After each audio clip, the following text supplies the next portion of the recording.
आज हम class 10th के लिए बोर्ड एग्जाम के आधार पर कुछ ऑब्जेक्टिव क्वेश्चंस की चर्चा करते हैं और उन्हें बहुत इजी मेथड से क्वेश्चंस आते हैं, पर हम इनको प्रिपरेशन होने पर ही हम उन क्वेश्चंस को सॉल्व कर पाते हैं। अगर प्रिपरेशन नहीं होता तो नहीं सॉल्व कर पाते। तो चलिए हम कुछ क्वेश्चन की चर्चा करते हैं और आपको बताते हैं। जैसे क्वेश्चन है 4, 8, 16 का महत्तम समापवर्तक। अब बात आती है महत्तम समापवर्तक के होते हैं वह छोटी से छोटी संख्या जो 4, 8, 16 को डिवाइड कर दे। तो 4 से 8 भी डिवाइड है और 4 से 16, क्योंकि 4 से जब 8 को डिवाइड करेंगे 2 बार जाएगा, 16 को डिवाइड करेंगे तो 4 बार जाएगा। इसका मतलब सबसे छोटी संख्या क्या है? 4। तो इसका रिजल्ट क्या होगा? महत्तम समापवर्तक 4। अब दूसरा है 8 और 16 का लघुत्तम समापवर्तक क्या है? अब यहाँ पर 8 और 16, 8 के पहाड़े में 16 आता है, 8 2 जा 16, मतलब 8 × 2 बराबर 16। इसका मतलब सबसे बड़ी संख्या क्या है? 16, इसलिए इसका क्या होगा? लघुत्तम समापवर्तक 16 होगा।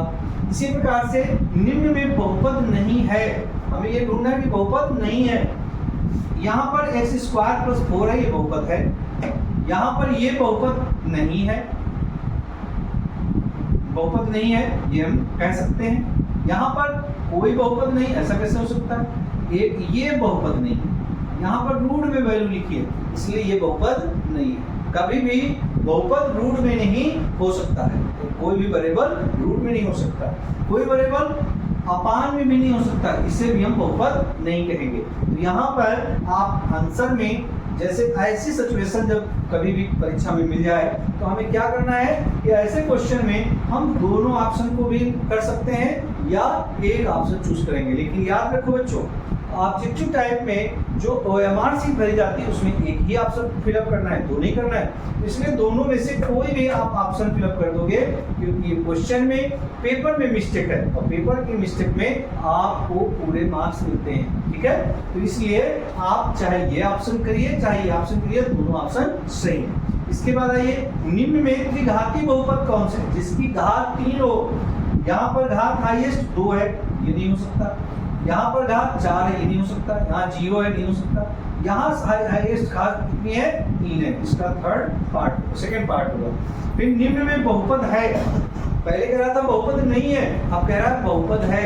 निम्न में बहुपद है, देखिए ध्यान दीजिए, यहाँ पे रूट लगा है, ये नहीं हो सकता बहुपद। यहाँ पे 1/x लिखा है, ये भी बहुपद नहीं हो सकता।